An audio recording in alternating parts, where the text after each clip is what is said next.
আশা ছাড়তে নেই, ঝরে পড়া পাতার থেকেও নতুন গাছের জন্ম হয়। সবাই দূরে ঠেলে দিলেও আল্লাহ কখনোই দূরে ঠেলে দিবেন না, কারণ তিনি কখনোই চান না তার কোনো বান্দা ধ্বংস হোক। যে যত সহজে মানুষের দেওয়া আঘাত ভুলে যেতে পারে, এই পৃথিবীতে সে তত বেশি সুখে থাকবে। মানুষকে দোষ দিয়ে কি করব? কথায় আছে না, অভাগা যেদিকে যায় সাগর শুকিয়ে যায়। ধন সম্পত্তি নয়, মানুষের জীবনের সবচেয়ে বেশি প্রয়োজন হলো মানসিক শান্তি। যে বুঝতে পারে না তাকে হয়তো বোঝানো যায়, কিন্তু যে সব বুঝেও না বোঝার ভান ধরে তাকে বোঝানো যায় না। বৃষ্টি না আসলে বোঝা যায় না ছাতার কথায় ছিদ্র আছে, তেমনি খারাপ সময় না আসলে বোঝাই যায় না যে কার মনে কি আছে তোমার জন্য।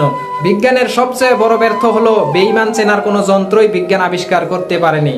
পারলে মানুষের জীবনের অনেক জটিল সমস্যার সমাধান হয়ে যেত। জল যেমন ঠান্ডা হতে হতে এক সময় বরফ হয়ে যায়, ঠিক তেমনি একটা মন কষ্ট পেতে পেতে এক সময় পাথরে পরিণত হয়ে যায়। মূর্খরা প্রতিশোধ নেয় গায়ের জোরে, জ্ঞানীরা প্রতিশোধ নেয় ক্ষমা করে। পথ কখনো হারিয়ে যায় না, হারিয়ে যায় একসাথে হেঁটে চলা মানুষগুলো। গরু ঘাস খেয়েও দুধ দেয়, আর সাপ দুধ খেয়েও বীজ দেয়। পার্থক্যটা খাবারে নয়, পার্থক্যটা জাত, স্বভাব ও আচরণে। জীবনে এগিয়ে যাও, তবে অন্যকে তুচ্ছ করে নয়।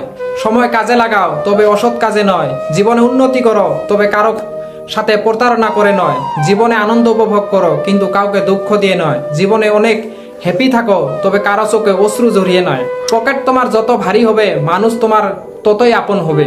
মন দিয়ে ভালোবাসলেই তো চোখের পানি একটু পড়বেই। কেউ কারো নয়, কেউ কারো ছিল না, আর সবাই প্রয়োজনে আসে, আবার প্রয়োজন ফুরিয়ে গেলে চলে যায়। এই সমাজে সবাই ধোয়া তুলসীর পাতা, একমাত্র আমি নিম পাতা। তবে তিতা হলেও কখনো কারো উপকার ছাড়া ক্ষতি করি নাই।